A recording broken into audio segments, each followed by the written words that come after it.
So I'm at a community school.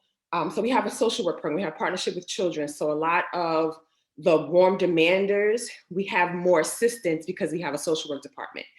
I wanted to ask, have you experienced, or what would you do with teachers who kind of can't get with the program? You know, because it's hard for some teachers to put their bias aside, or it's hard for them to empathize or, you know, be directive with, you know what, I believe in you and I believe in everything that you can do, but I need you to get to this work. How do you deal with those teachers, those one or two stragglers or outliers, because I'm a math teacher, in the group?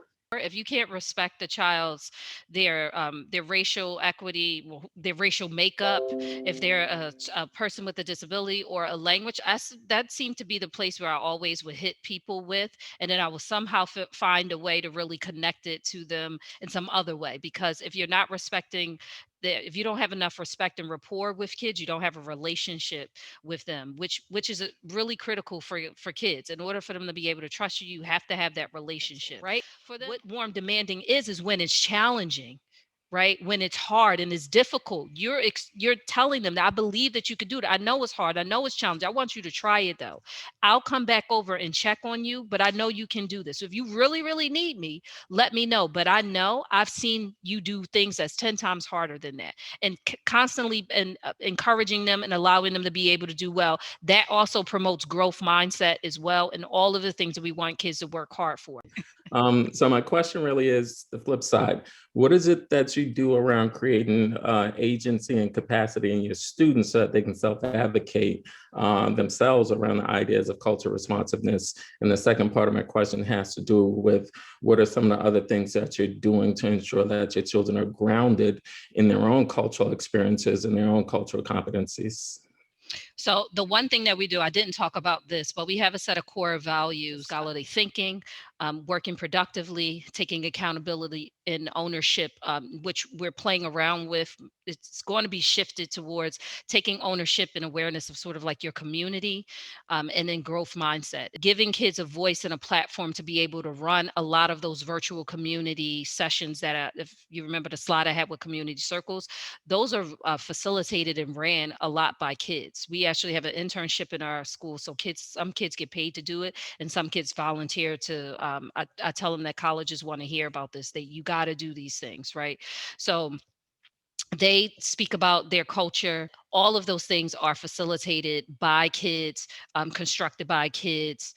So they get to talk about their cultures as well. In the classroom, we've designed certain classes that allows for that to happen. Like we have a partnership with Syracuse University. So we introduce an intro to sociology where kids talk about gender and race, and equity, and the economics, income, and all of those things. And they get 3 credits from Syracuse University at the end of the year. I was actually supposed to go, which I'm sad about, because one of the things that the kids said that they wanted was more classes specifically on teaching African American history. And I applied to be a teacher next year to teach African American studies through the Syracuse University partnership. But those are the things that kids are asking. They're saying, we want to learn more about it. We're teaching a Hispanic heritage course as well about Spanish language and culture, so that the kids can feel that they are not just in a class and we get the Hispanic Heritage Month or Black History Month, but they actually get to learn more about things that they thought they knew about their history.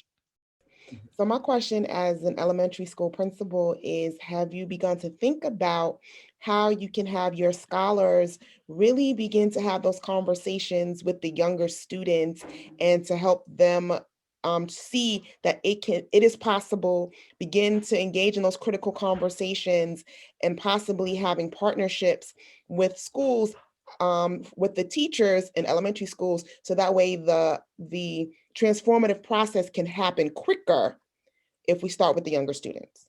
Yeah, so that's a part of a conversation that came up today at the equity team meeting with the kids.